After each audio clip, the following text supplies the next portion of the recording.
Hey guys, the Nothing here. Thought I'd show you some more stuff about plunking Oregon rivers for salmon and steelhead.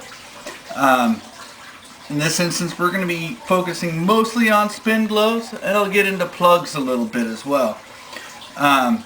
Generally speaking, I use a 65-pound line. This is a suffix braid, but I also have spools of 20-pound mono. Really depends on what you're fishing for that day. You know, if it's Chinook in the water, they're not going to care about this 65-pound braid. Steelhead, even sockeye, if we're lucky and can go sockeye fishing again, I'll go down to my 20. So, got that main line up. We'll just put that aside for now.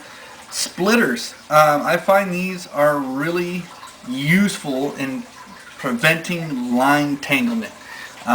We're going to be fishing with multiple leaders here, and things can really get out of control. Spin-n-Glos. These, everyone in the Northwest knows of these. They're made in Eastern Washington. Very popular. You can find these at any fishing store. Get a ton. Get a variety of colors. It's going to change from day to day, water conditions, what species you're fishing for. Pretty sure these are size 4s. These are size 6s.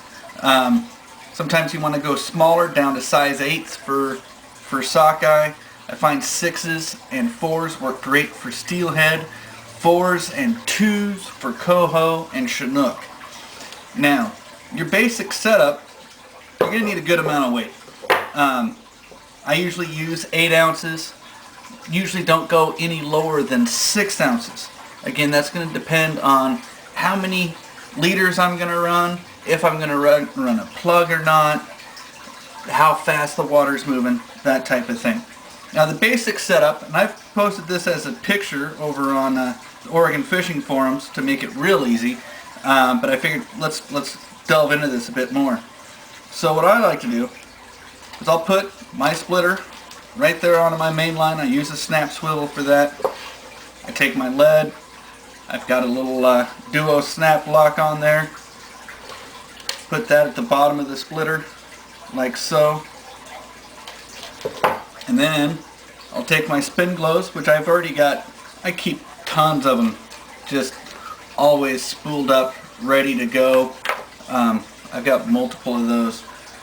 This one in particular, I've got a size 1 hook, maybe that's a 1/0. I put a little bit of yarn on there. I'll use some scents every once in a while. Shrimp works great for Chinook, for Chinook and steelhead, especially steelhead. I'll use herring or anchovy when it comes to the Chinook. Need a bead above that, and then your Spin-n-Glo, and that bead just helps your Spin-n-Glo glide better and not get tangled up into the hook. You want a leader length of usually at least 18 inches, depending on what's going on. I might run that down to 12 inches. I'll go all the way up to 36 inches if I feel it's necessary. Line weight's going to depend on what you're fishing for.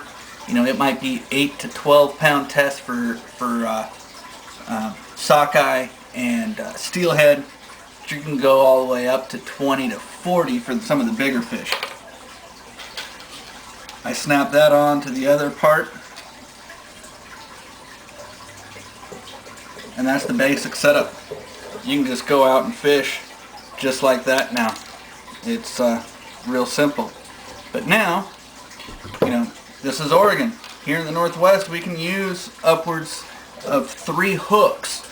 Now, that means you can run 3 liters. So let's give you an idea of what you would want to do if you want to run a second Spin-n-Glo. This is another thing I always have handy with me, is I pre-tie a bunch of just extensions. In this case, this is a 40-pound monofilament line. I've got dual locks on each end. If I take that lower splitter that I just took off, clip that dual lock in there, and I grab the next splitter. I'll attach that to the other end of that extension. Let me get some of this stuff out of the way so you guys might be able to see better.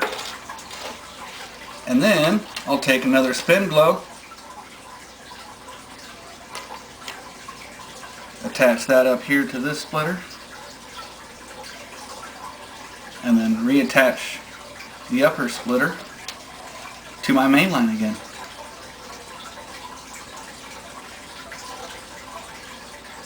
Just like so. Now, from my main line, I have a splitter coming to a Spin-n-Glo. The bottom part of the splitter I have coming to yet another splitter, and that splitter has that first Spin-n-Glo right there, and then my lead at the bottom. Now you can add on another extension and another splitter and another Spin-n-Glo and have 3 setups. In that instance, I would suggest keeping things as short as possible, because you're just making more and more line that's going to get pretty difficult to cast out there. Now, let's change this up again and say you want to run a plug, such as this K11 quick fish. Sometimes you might want to go smaller, you might want to go bigger, you might prefer flat fish to quick fish. It doesn't matter. But what I like to do, back on my main line, you'll notice I've got a bead.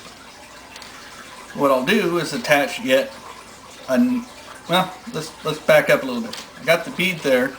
Let's say we're going to run this quick fish as is. Notice it's got 2 hooks. You can only use 3 hooks.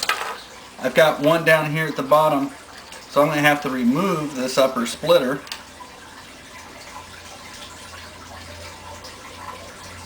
Just like that.